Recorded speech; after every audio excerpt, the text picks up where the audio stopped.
நீங்கள் காண்பவற்றை காணும் வாய்ப்பு பெற்றோர் பேறு பெற்றவர்கள். இயேசுவை நம்ம பார்க்குறோமா? பார்க்குறோம். விவிலிய வார்த்தைகள் மூலமாக கேட்குறோம். நம்ம படங்களில் நிறையா பார்த்துருக்கோம்.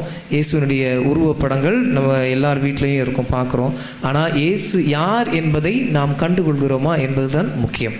நம்முடைய வாழ்க்கையில் நம்ம நிறைய விஷயங்கள் செய்யலாம். நம்ம நிறைய விஷயங்கள் செய்யும் பொழுது நம்மளை பற்றி பிறர் உயர்வாக பேசும் பொழுது ஓகே அப்படின்ற அந்த ஒரு கர்வம், ஒரு ஆணவம் சின்னதாக துளிர்விடும். அது வளர்ந்துக்கிட்டே வரும் பொழுது நாம் இயேசுவை காண முடியாது. அதையெல்லாம் இறக்கி வைத்துவிட்டு அதற்கு முழு முதல் காரணம் இயேசு என்பதை புரிந்து கொள்ளும் பொழுது நாம் இயேசுவை காண முடியும்.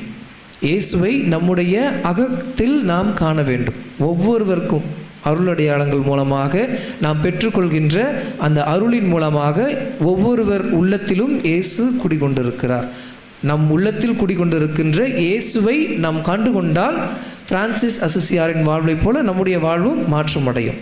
இயேசுவை காண வேண்டும், இயேசுவுக்குரிய வாழ்வை வாழ வேண்டும், இயேசு என் அருகில் இருக்க வேண்டும். இந்த ஆசைகளை எல்லாம் நாம் சொல்லி செபிக்கும் பொழுது அவர்களுக்கு அந்த வாய்ப்பு கொடுக்கப்படும். இயேசுவை காணக்கூடிய வாய்ப்பு கொடுக்கப்படும். இயேசுவை என்னுடைய வாழ்வில் பார்க்க வேண்டும், இயேசுவை போல நானும் வாழ வேண்டும், என்னுடைய பெயரும் விண்ணரசில் பொறிக்கப்பட வேண்டும், எழுதப்பட வேண்டும், நானும் என்னுடைய வாழ்க்கையில் மறு கிறிஸ்துவாக அழைக்கப்பட வேண்டும் என்ற ஆசை நமக்குள் சிறிது சிறிதாக வளரும் பொழுது நாமும் இயேசுவை காணும் வாய்ப்பு பெறுவோம். இயேசுவை வாழ்வில் காணும் பொழுது நம்முடைய வாழ்க்கை முற்றிலுமாக மாற்றமடையும். இயேசுவை காண ஆசிப்போம், இயேசுவை கண்டுகொள்வோம், இயேசுவாக வாழ்வோம்.